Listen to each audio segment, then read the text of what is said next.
tumechanganyikiwa? Labda sijijui, au wachungaji labda tumechanganyikiwa.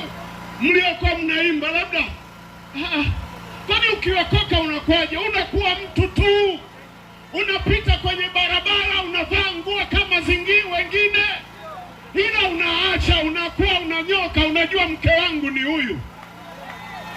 Tofauti ya wokovu, unajua mke wangu ni huyu. Hushiki na wajirani yako na vitoto, wengine mpaka vitoto wamevizaa wanavivamia. Aibu! Ndio maana tunasema okoka, umjue Yesu aliye hai.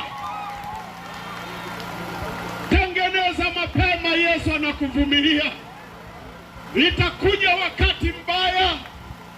Mimi nakumbuka sana mfano wa watu wa kabila moja pale Mbeya, lakini sasa hivi mkoa wa Songwe, waliteka gari ya polisi, wakawa hawaelewi.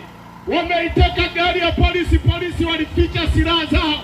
Mwisho wa siku wale watekaji wakashangaa, wale mapolisi wote wametoa bastola, wakawapiga mmoja kule aliyeshika gobole kule, akawa chali kwenye kimlima kule.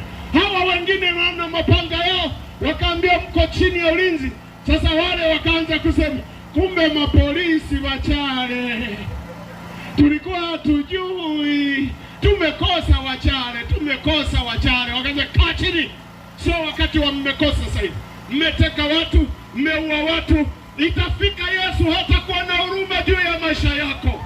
Wakati ulipotenda mabaya, uliona raha kufanya maovu yoyote unayofanya, lakini pale siku ile atakaposema enza motoni, itakuwa ni motoni.